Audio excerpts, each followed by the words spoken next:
But if I look back at some of the key things that have made, the wedding party successful, number one, it was the casting. You look at the talents we had in that film. And everything I'm saying to you, let's draw the analogy with other businesses as well. So your team is your cast. Who is working for you? Who is working with you? Who makes your business tick on a day-to-day basis? This is so important. And sometimes in Nigeria, we try to cut corners. If you look at the wedding party, we had RMD, we had Alibaba, Shola Shobawale, Zainab, Shamkele. Ireti Doyle. It was star-studded. Even when we thought about it, I was like, are we going to be able to afford these people? But you know what we did? We paid them some front end, and we said, listen, if this film is really successful, we'll pay you some back end. So we were all in it together. So at the end of the day, it's about you finding the best talent you can by offering them something profitable within your organizations. At times, we take staff on, we pay them peanuts. You pay peanuts, you get monkeys. It's as simple as that. So it's really about the fact that you have to invest in your people. You have to find the right people. And cast for us included the crew as well as the talent you see the front end. So Kemi Adetiba, yes, it was her first film, but she had a track record of having made the most beautiful music videos, telling a story. And sometimes you're going to take a risk on people like that because your gut is going to, like when you're employing somebody, when you meet them, they may not necessarily have all the experience you need, but your gut tells you that this person is going to add value to your team, and you take them on. The second thing, the storyline and the script. What is your story? What is out there? What are you sharing with people about who your company is? Do you have a website? Do you have a brochure? How are you telling your story? That is so important. We're able to tell a story that was relatable. We had audiences from my driver to bank CEOs going to watch the wedding party because they could relate to the story. How relatable is your business? Then again, we entered this film into international festivals. It's not a given that it will be accepted to screen at a festival, but it was accepted to screen at the Toronto International Film Festival, which is the third largest festival in the world. Now, the film that won the Oscars the other day, what's that film called? Moonlighting, also screened there. So imagine we could have been at the Oscars. It's coming, don't worry. By His grace, it's coming. So we screened there. We were sold out to a theater of 1,400 people, and that credibility was important to us. So how credible is your business? What are you trying to do to ensure that your business has the necessary recognition in a global space? Because we're now in a global space. We're not just working and living in Nigeria anymore. The internet has brought all businesses together. There's nothing to say you can't go to London and go and do what you're doing here. As I'm speaking to you, we are developing content that we're going to go and make in America, that we're going to go and make in the UK. Because this Naira, it doesn't even matter that the Naira is going where it is. Why can't we expand our vision to be a global vision? There's a lady called Shonda Rhimes. She's an African-American. She has created some of the best TV content the world has ever seen. So if she can do it, I think all of us can also do it. So that really is one of my key messages to us, some of the Ebony Lifers that are here today, to say that international space, we must capture it and find, and it's not easy capturing it. We go to markets, we're always out there engaging. I can say, I don't care if I have to send you 1 million emails. Eventually, you will reply. And if it's yes, fine. If it's no, no problem. That no cannot stay a no forever. It's about the fact that, why are you saying no? Once they've given you the reasons, then you go back to say, okay, I have now fixed the problem. Can we engage again? And I keep saying it's about keeping the funnel full. If you have enough inquiries out there, at some point they start to drop through. And that is really what keeps your business alive and keeps your business growing. We also believe in having high-profile premieres so that we can make a lot of noise and razzmatazz about it. It's important you make noise about your business. Coca-Cola, everybody knows the brand, but they've never stopped advertising. So what is your marketing strategy for your company? What are you doing that's out there promoting your brand? It's important that you invest in creating your brand so that you can see the value that it can bring onto others. Now, we got loads and loads of testimonials. That became the biggest selling point for the wedding party. And we could only get those testimonials because people actually enjoyed the film and went out there and watched it and told their friends, and some people went back and watched it time and time again. So it's not about you thinking you have created a great product. It is ultimately about what the customer thinks. So you may sit at home thinking, yes, so I've created this wonderful thing, and why doesn't anybody like it? They don't like it because it's not relevant to the market. So you need to go back and maybe fix it. But the true test of any decent product is your audience. And my team can, they can bear me witness to that. We believe in audience feedback. We've just engaged another company on a survey. We want to know who's watching our channel. And what programs are you watching? If you're watching this, so we can do more of that. If you don't like this, we take that off air. So what are we doing to ensure that our businesses can grow? And then we created a lot of excitement. Thank God we were able to get Dubai Tourism on board as our sponsor. Again, we had to go all the way to Dubai to go and bring a sponsor to come and sponsor the wedding party. So you can look outside of the shores of Nigeria. It depends on if there's a brand fit for them. They want to capture this market despite the recession. They've seen the opportunity. They want to be a part of it. They found a vehicle like ours that they could jump on. They jumped on it, and they're even going to, hopefully, we'll be working with them also on the sequel that should be out this Christmas.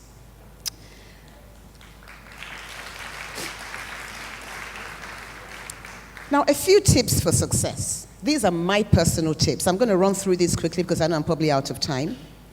For me personally, yes, I've got my 6-inch heels, the makeup, the lashes, but no matter what I do, my biggest secret is God. It's my biggest secret. Every single thing I have done, I have put him first. It may not work for you, but it works for me. I ask him, is this what you want me to do? I get the whispers, I get the inspiration, and it can only be him. And sometimes it's him because he starts to order your footsteps. You start to see things falling into place. You start to see opportunities coming to place. If I tell you the story of how Ebony Life started, it's an incredible one. I was invited by a friend of mine, actually, OZ Giwamu. So the Giwamus are very important in my life, you can tell. OZ says to me, come to Calabar, I want you to interview His Excellency, Governor Leo Limoki at the time. And this was on New Year's Eve. So we had to leave here the morning of New Year to do the interview. So we left, got to Calabar. But before I'd left, I was still running the show Moments with Mo, and I had a sponsor, South Africa Tourism, and they said to me, if you don't start tweeting, we're going to cancel your sponsorship. I'm not big on social media. My guys will tell you, I can just barely do Instagram. So I was like, okay, let me start. This was obviously 4 or 5 years ago. So I started tweeting, and one of the first tweet messages I sent was when I was in Calabar, and I said, Happy New Year, everyone. And somebody said to me, what's happening in Tinapa? So I was in the car with another friend of mine called Enoma. She said to me, let's go and find out what's happening. I said, please, can you take me to Tinapa? So we drove to Tinapa, beautiful place, but when we got there, guess what? Beautiful, but absolutely dead quiet. Nobody had ever, it was like this studio had been there, built 8 years ago, never ever been used by anybody. So I've said it time and time again, even to His Excellency Donald Duke, that this studio, you built it for us. I hope you know that, because we're the first occupants of the studio. So the next morning when I had to interview the governor, they said come in and meet him and break the ice. I'd never met him before, which is why I'm saying you're dream makers. Sometimes they're complete strangers. And I said to him, the first thing I said was, Your Excellency, this studio, beautiful, but why is it so empty? Not forgetting at this time, I'd already had a discussion with MultiChoice about Ebony Life, and they told me I needed a studio. They told me I needed to raise XYZ amount of money, etc., etc. So that's to one side. The governor now says, well, if you want to partner with us, maybe you can come in and use the studio. That is how Ebony Life TV was birthed, because we had the studio. They guaranteed the loan that we got from the bank. So when you say, my story, your story, it can never be the same, because you may not need a studio. They may not guarantee your loan, but that's not to say that you aren't going to find your own means, your own way of your dream becoming a reality. And that is literally. So if I hadn't taken OZ up on his word, if I hadn't gotten the sponsor that said, I'm canceling your sponsorship, if I hadn't gone to Tinapa to see an empty studio, if they hadn't said, come and have a chat with the governor before you start the interview, if I hadn't said, didn't know what to say, the very first thing I said was making light conversation, like, Your Excellency, what's going on? That's how the whole thing became a reality. So we just have to put God first. And he knows the end, we don't. He already knew. I was running around helter-skelter at the time. Where am I going to find this money? Where's the studio? 18 months, nothing. And then eventually, everything just fell into place just like that.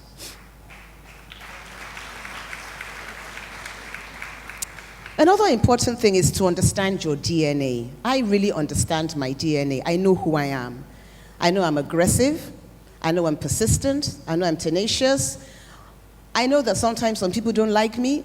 I know all sorts of things about me, and I can be sensitive to that, But it's important to know who you are. Once you know who you are, you can then start to operate from a point of how do I fix those things that aren't right? So now I've left myself wide open. As in, even if normally I can be very calm and stay in my space, I may not smile often. I've learned it's important to smile more, be more accommodating, be a lot nicer, and it actually does work. It's even written. More people, the more you smile, the more your chances of being successful are. So our DNAs may not always be the right DNA, but it's important to work on our DNA to correct it to the point of whereby it can work in our favor. Having a vision is the cornerstone of everything you're ever going to do. You've got to have clear vision. I keep saying if you can think it, you can do it. Those words, by the way, came in the middle of the night as well. I don't know where they came from. If you can think it, you can do it. It has to start with a thought that I can really make this thing become it. You have to believe it. And sometimes those dreams can be really big. They can be really scary. But I've learned that it doesn't matter how big the dreams are or how scary they are, because someone else has done it. Someone invented Apple. Someone invented Uber. I keep saying I wish I had invented Uber. You don't need any cars. You don't need to own anything. You just basically just have the software, the technology. The digital economy has truly come of age. So what things are we taking advantage of that we haven't quite seen? All the big cab companies in London never saw Uber coming. They finally see Uber. They now decide they want to sue Uber. Can you imagine? The black cabs did it, the yellow cabs in America did it. Why didn't they invent it? So at times we get stuck in a rut with our own businesses, thinking that we are at the top of the game. And then somebody else just comes in and cuts under you, and you're thinking, and then you now don't like the person. You now start hating them. Is it their fault they became better than you? What were you doing at the time? Weren't you looking at how they were creating their business? I keep saying to my guys, listen, other people are coming. We have to stay on our toes. We have to keep inventing. We've got to keep making great programming, because you cannot bribe someone to watch your channel if it's not interesting. And the remote, I keep saying the remote is the biggest enemy we have. That TV remote, because they will flick from your channel to somewhere else. And DSTV are monitoring us. They've got technology to monitor how long they're watching our channel for. So if they get to your channel and someone stays there for 3 minutes, it's counted as a rating. Because if you're watching something that's boring, do you stay 3 minutes? No. Within 20 seconds, you've moved on to the next channel. Keeping someone for 3 minutes is very important. So please, when you watch Ebony Live, stay there for at least 3 minutes.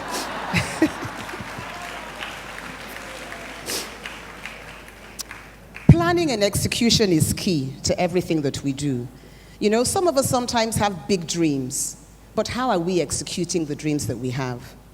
We need to get out of that point of thinking about doing things to getting into the point of how am I going to achieve it? How am I going to make it a reality? In terms of breaking down all the key goals that you need to achieve, it is so critical to your success. I think it's important to challenge the status quo, as in be a disruptor in the market.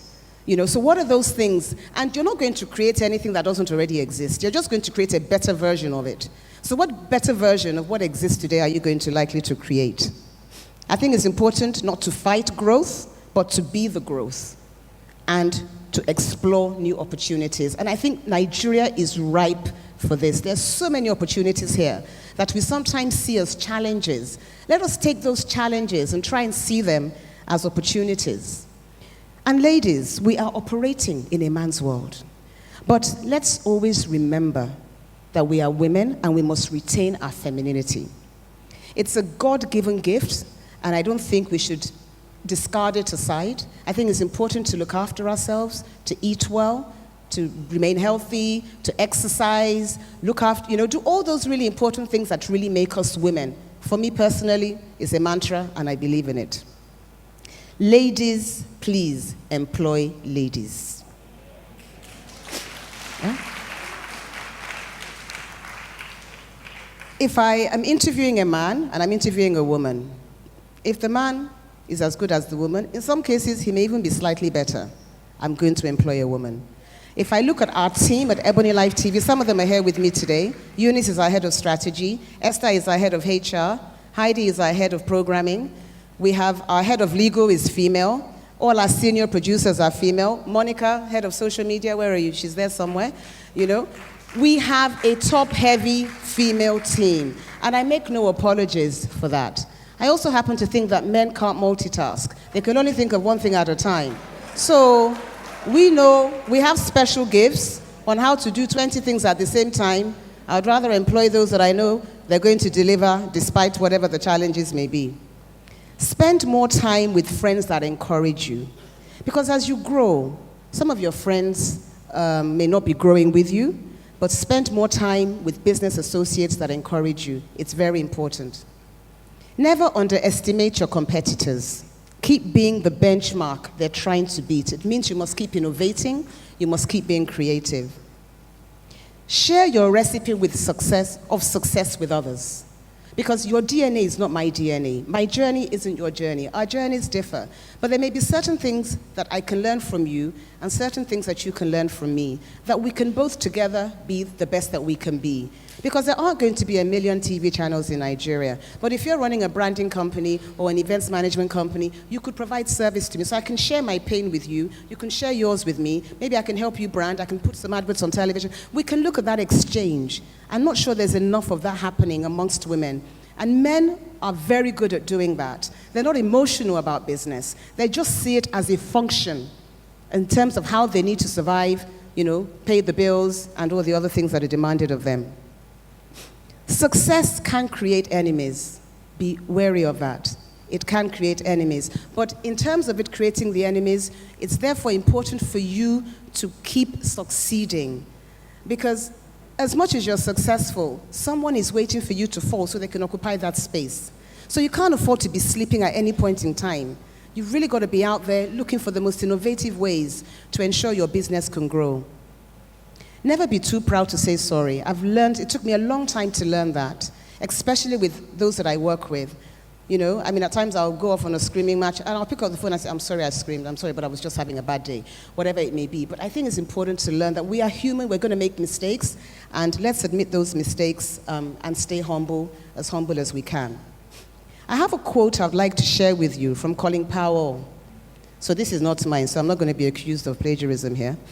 The quote is from Colin Powell's book, My American Journey. It says, the less you associate with some people, the more your life will improve. Please listen to these words. An important attribute in successful people is their impatience with negative thinking and negative acting people. As you grow, your associates will change. Some of your friends will not want you to go on. They will want you to stay where they are. Friends that don't help you climb will want you to crawl. Your friends will stretch your vision or choke your dream. Those that don't increase you will eventually decrease you. Never receive counsel from unproductive people. Never discuss your problems with someone incapable of contributing to the solution, because those who never succeed themselves are always the first to tell you how.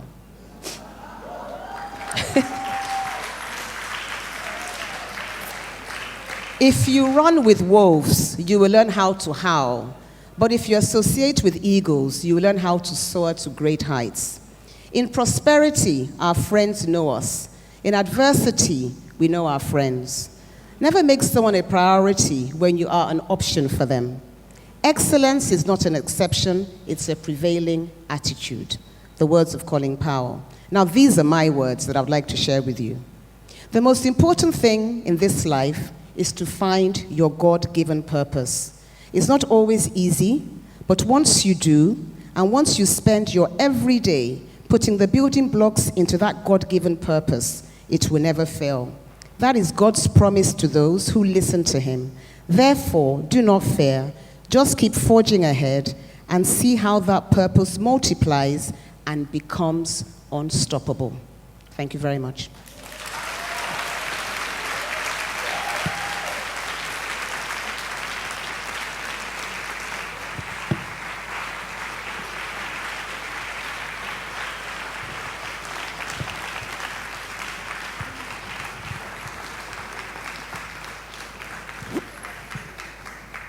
Wow.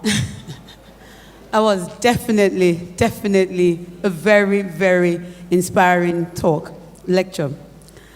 Thank you very much, Ms. Moabudu, for an inspiring and informative lecture.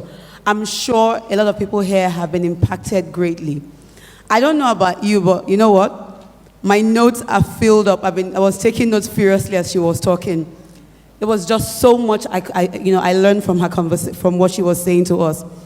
I'd just like to share a few things of some of the things that she said, which I thought, was worthy to just bring out. The first thing she said was, find your purpose. And I thought that was very important. Another thing that she said that I really loved a lot was that, don't fight growth, be the growth. Then, what I also liked was, listen to your dream maker and your dream killer. We take those things so for granted. And my favorite one is, if you can think it, you can do it. Thank you very much, Ms. Moabudu. Can you please give another round of applause?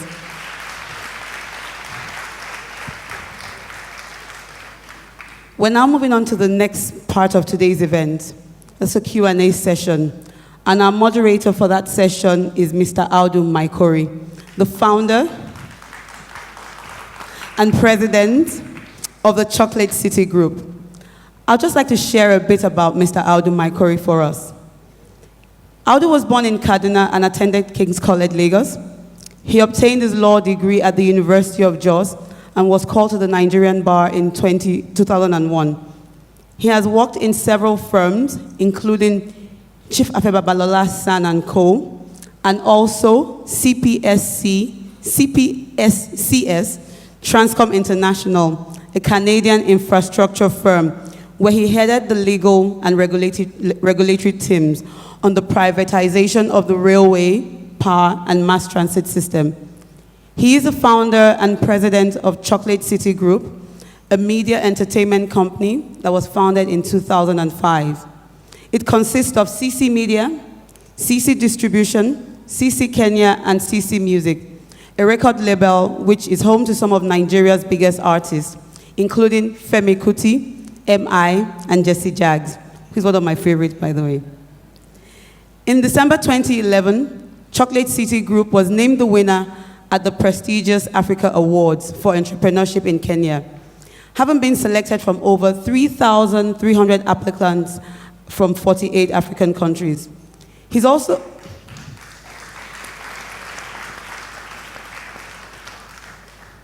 the chairman of the Copyright Society of Nigeria and the co-chair Committee Encouraging Corporate Philanthropy.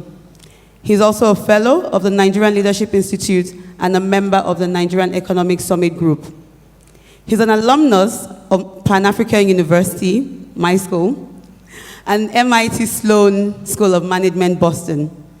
In recognition of his entrepreneurship skills and contribution to entertainment, he has won several awards, including the International Young Music Entrepreneur of the Year.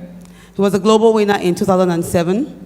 He also won as a lawyer, the Young Lawyer of the Year at the Nigerian Legal Awards in 2010. And finally, he also won Creative Entrepreneur of the Year by the British Council in 2011. Ladies and gentlemen, may I ask that you kindly join me in welcoming on stage our moderator for today's event, President and founder of Chocolate City Group, Mr. Audu Maikori.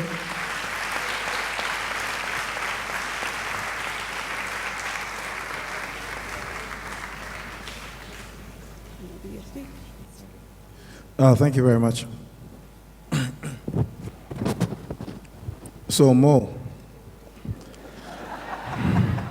I have some. Are you going to interview? I have some beef with you already. You do? How many men do we have in the room? Can you put your hands? Please, can we clap for these brave men coming out here?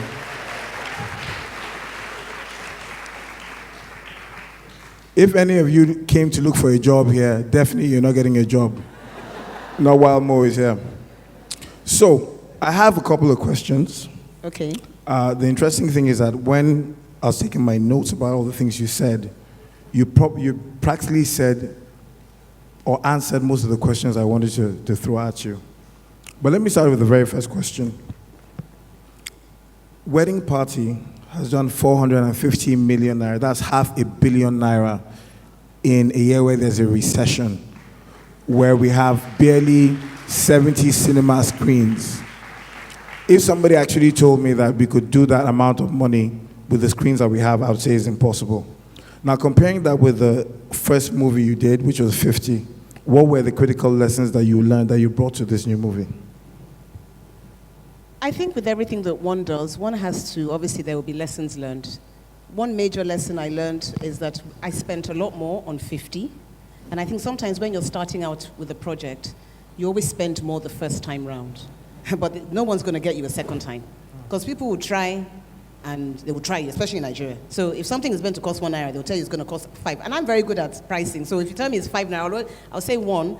But even still, I found myself paying more than I should have done for 50. So with the wedding party, it was a cheaper project in that by then I was able to negotiate better. I knew more about the world of film, because the world of film and the world of TV are very different. Yeah. And you can't use one to rule the other. And I think a big difference with the wedding party also was that I wasn't taking the risk alone. I had decided that I was going to partner. So partnership is also key. You need to make that decision, or do you want to run alone, or do you want to run with other people?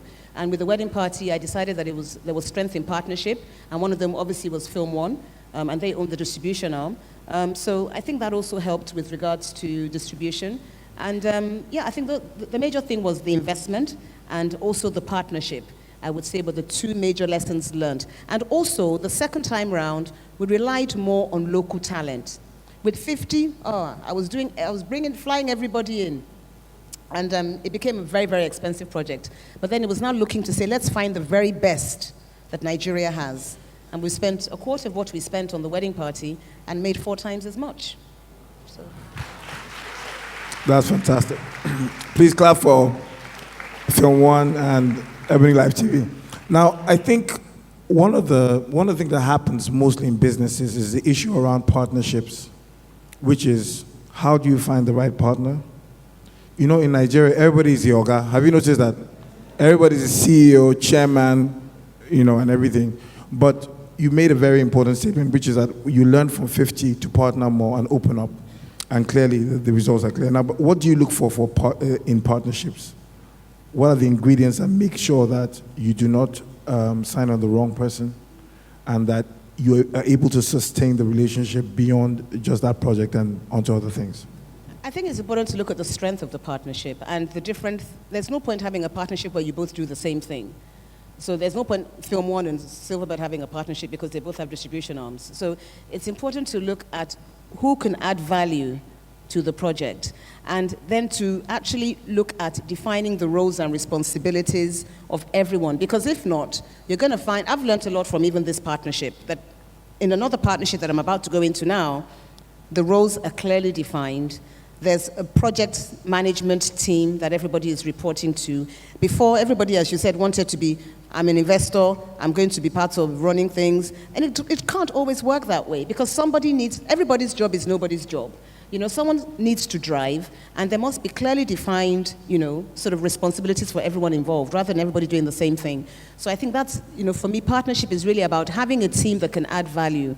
And sometimes it could just be that they're investors. So there are different types of partnerships. They don't actually have to be hands-on. They could just invest in a project, and then you tell them they're going to get a decent return at the end of the investment. There's no guarantees, of course. But some people want to be hands-on. And it depends on the strength of the partnership. If I wanted to go and partner with Fox or Disney or ABC in the United States, of course I'm going to sit and listen to everything they've got to say, and even if they say make coffee, I'll make it. It's okay. I'm learning from the best and the biggest, and that's fine. So I think it's important to define what you're looking for in the partner so that you're able to go after it in that regard. You can clap. So each time I speak to you, and let me say something, guys. I've worked with Mo on a couple of projects. And one thing that amazes me is that you can send her an email and you get a response in 10 minutes. Now, if you think about how many things she handles and she's able to return emails that quickly, then it makes you wonder how busy you actually are when it takes you 2 or 3 days to respond to one email. And I guess that has to do with the training you have and then also attention to detail. But I think one of the issues that you find is that women seem to be ruling the world now. Have you noticed that? Men, can you help us out? So you agree? No. But like I said, they seem to run the world. No, but in all fairness, there's no doubt that women do have certain skills. But you see, there's always that stigma or that mindset that is a man's world. Now, how easy was that for you? Because one of the issues that comes up is sometimes when you walk to a financier and say, oh, I need this or that, you're worried that they may hit on you, they may try to take advantage of you, and these are things that are really real in business. So how were you able to navigate that over these past 30, 40 years?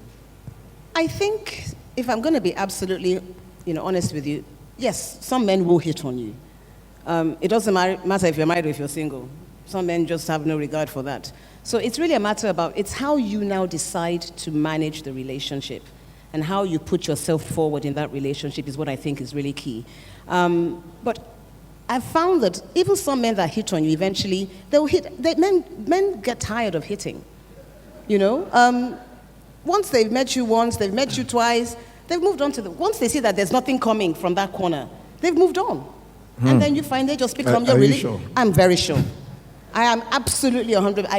It's happened to me way too many times. So what you find is they actually become your friend. But there's also danger in that, ladies, because sometimes when they become your friend, people actually think that maybe there's something more to it than you just being friends with them. But really, I guess you just have to not worry about what people think. But really and truly, I just find that, once a man decides that once he sees true vision and true passion in what you're doing, and it's important for us to engage with the right, not just the right men, the right people in business. Because there are some people that you're going to engage with, they have no principles, they have no integrity. It doesn't matter if you're a man or if you're a woman, they will still try and screw you any which way, excuse my French. So it's important that you just find those that truly believe in your vision. So when you're out there connecting with people, you want to be able to connect with someone that maybe does care about the same things that you care about. And that is really the starting point. So I'm going to look for those that have a passion for film, for those that have a passion for literature or the arts, because then there's already an affinity that already exists. Now, if there's another barrier that needs to be broken down thereafter, then you work at breaking those barriers down. But it's important to just find those that you can connect with and truly believe in the vision. And when you go presenting, don't just go there with nothing but your handbag. You go there with a presentation. You go with a team. Me, I never go anywhere on my own. No. I don't. I carry my team. Let's go. It's going to be hard for a guy to hit on you when there are 5 of you in a room. So there are so many different ways in which you can counteract that. So I'm just trying to be blunt, Audu, because I think we're being blunt here, right? Talking about the realities that exist in the world today. Not the theories that we sometimes read in the textbooks. No, and I think that we're all for bluntness, aren't we? The blunter, the better. Everybody say the blunter, the better. Okay, so I'm going to open it shortly for questions from the crowd, because I know you guys have questions, right? Or should I just keep asking all the questions? Was that bad? I mean, was everybody saying that? But okay, so I have one more question. Looking at 2017 now, and I think you kind of laid the foundation around the Forex fluctuation, around the recession, around being timid. Because typically recessions bring timidity out of people. People don't spend as much, people are more careful, they want to save, they don't want to spend money, and etc. But how do we become bold in 2017 when things are very uncertain, when we're not sure whether the dollar will be 700 naira tomorrow or not, when we're not sure if there'll be no insecurity or something? I mean, there's so many things that seem to be happening. What would you say in maybe 2 lines? What would be your remedy? Using my own personal experiences, I think we just need to work so much harder. I mean, you're probably going to be sleeping a little bit less this year. You're probably going to be a little bit more creative. You're going to have to really search your soul to find deep within it those ideas that are going to connect with someone or something. I mean, and you're going to have to just put more things out there, because there's a saying that if you throw enough things up in the air, something's bound to stick. You're going to have to just keep trying different things. That is my strategy for this year. My guys are probably tired because I have a new project every day. Let's do this, let's do that, let's do that. So they're very tasked with just looking for where the opportunities may be in Nigeria, Pan-Africa, the UK, the US, and in the digital space as well. So we're looking up, we're not leaving any stone unturned with regards to where we look for opportunities. And we're looking for partnerships, because that way it makes it cheaper. So if I need to produce a movie that's going to cost me 100 million, and if I put in 25 million and I look for 3 other people that are putting 25 million, it's cheaper for me than looking for 100 million myself. So I think we need to start looking at how we can work together this year. Find those you can work with so that the burden isn't as much. You share the risk, but you also share the profits